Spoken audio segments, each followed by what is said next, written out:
Pokemon Mystery Dungeon, arguably the most popular collection of Pokemon games that aren't among the mainline series. But despite that, the Mystery Dungeon games didn't falter when it came to including a post-game, as Pokemon Mystery Dungeon Red and Blue Rescue Team features plenty of legendaries to recruit to your team, as well as various storylines to complete after beating the main plot. So, just like I have in 15 other videos here on the channel, I'll be checking out the post-game of the first installment of the Mystery Dungeon series in order to see what it has to offer. Make sure to hit that sub button as it really helps out the channel, and without further ado, it's time to actually play through the post-game of Pokemon Mystery Dungeon Red and Blue Rescue Team. Now, just in case you're unfamiliar with this game's main plot, like I was, here's a quick breakdown. Basically, you're a human that somehow ended up becoming a Pokemon and being transferred to the Pokemon world. You get to select a partner, who you build a rescue team with by completing a wide variety of missions and conquering different dungeons. The main story concludes by working your way up the Sky Tower to inform Rayquaza that a meteor is on the way so that it can destroy it with a Hyper Beam. As a result, the Pokemon world is saved, but you unfortunately begin to travel back to the human world while leaving all of your companions behind and letting the credits roll. Upon booting up the game again though, I guess the developers realized that they should add a post-game, as you magically reunite with everyone back in the Pokemon world, and there's plenty of content left to explore. After exiting your base, Caterpie and Metapod explain to you that Snubbull has inexplicably changed appearances. After arriving at Whiscash Pond, you learn that Snubbull has just evolved into a Granbull, thanks to the luminous cave that has opened up right under where Whiscash used to sit. By making sure that you only have one Pokemon with you at a time, you can head inside of the cave to finally evolve yourself and any other Pokemon as long as you're at a high enough level. The next day, you'll see Medicham outside of your base, and after speaking with it, you can talk to Lumbre in the Pokemon Square, and then Whiscash back by the pond, who will give you the HM4 Dive, as well as access to the Stormy Sea and Solar Cave dungeons.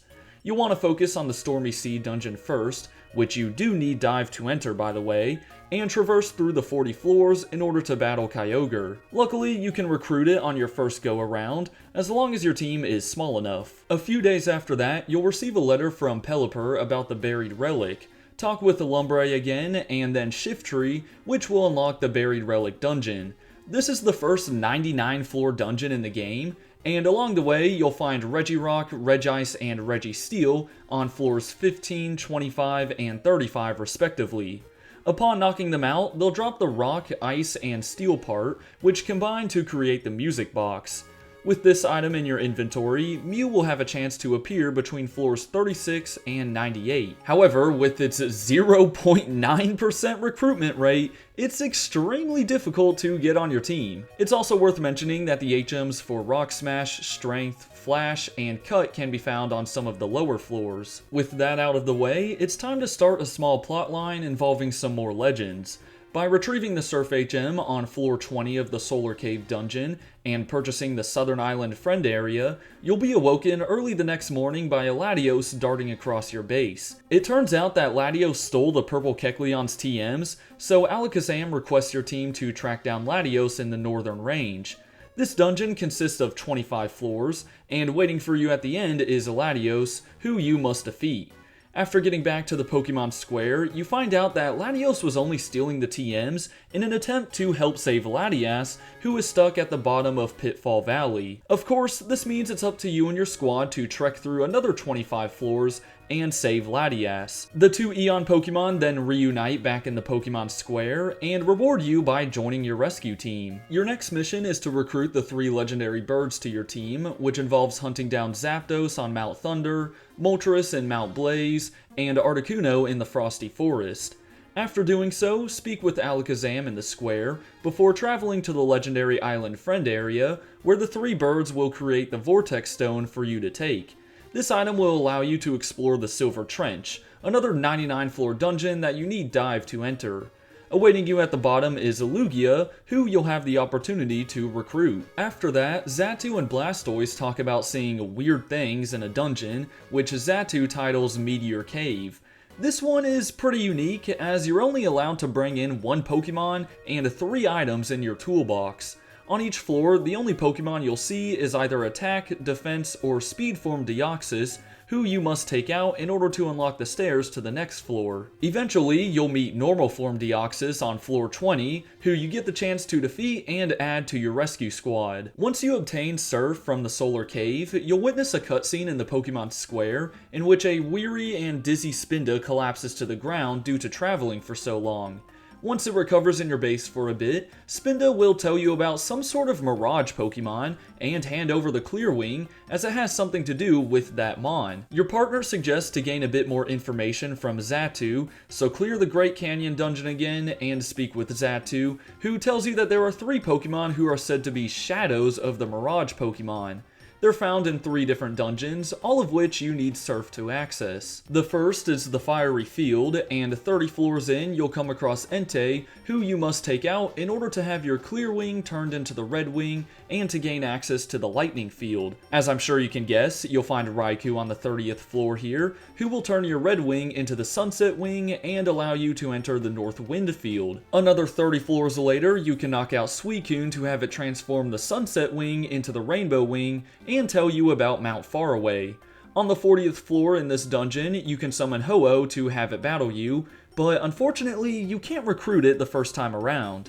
Instead, Spinda will admire the fact that you met the Mirage Pokemon, and get inspired to go travel the world again. During your second encounter with Ho-Oh, you'll get the chance to recruit it, which will cause another cutscene to take place. This one involves Blastoise and Charizard, who are having a rough time in some cave off to the west, as they get defeated by a Pokemon who was apparently engineered to fight. After a brief meeting in the Pokemon Square, you're given access to the dungeon that Charizard and Blastoise were just in, which is fittingly named Western Cave. As usual, you'll need Surf to get here, and this is yet another grueling 99 floor gauntlet.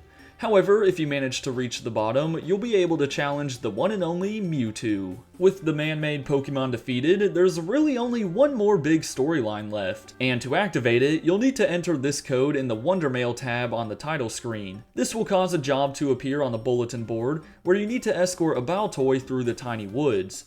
Once you finish that easy task, you'll be given access to the Sky Blue Plains friend area. And as long as you've also completed the Latios and Latias plotline, the next day, you'll find Ekans and Medicham by the Whiscash Pond. They're secretly talking about some kind of dungeon where apparently any wish can be granted, but once they notice you, they run off. This process repeats for another day, until on the 3rd day, only Ekans is there. He tells you that he didn't last long in the Wish Cave, but that Medicham is still in trouble down there. By going to the bulletin board the day after, you can accept Medicham's request for help. This dungeon is pretty weird and difficult, as your entire team gets reduced to level 1, and you lose all of your money once inside. Fortunately, you only have to reach the 20th floor in order to locate Medicham. You're then teleported back to the Pokemon Square, where Medicham will give you the Wish Stone. By bringing this item to the 99th floor of Wish Cave, you can battle Jirachi and get the chance to have a wish granted.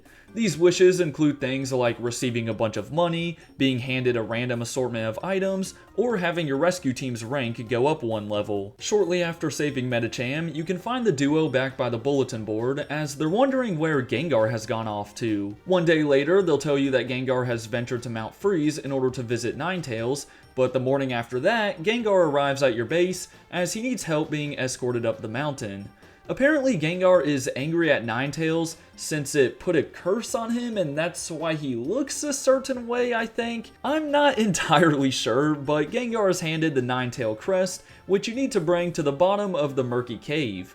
It's a pretty straightforward dungeon with no items, and on floor 20, you'll need to answer a set of questions involving Gengar correctly. By doing so, Gengar will admit to his mistakes, which in turn brings Gardevoir back to life. As a reward for doing all this, Gengar hands you the mobile scarf, and Gardevoir will offer to join your rescue team. And with that, we have done just about all there is to do in the postgame of Pokemon Mystery Dungeon Red and Blue Rescue Team.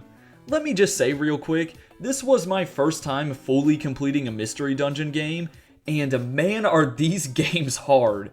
This video would not have happened if, you know, I didn't mess around with my copy a little bit here and there. Nonetheless, I had a lot of fun experiencing a post-game that I've never played through before, and it was great to see that there were plenty more legendaries to rescue and problems to solve after beating the main game. For now though, I hope you guys enjoyed, have a great rest of your day, and until next time, deuces!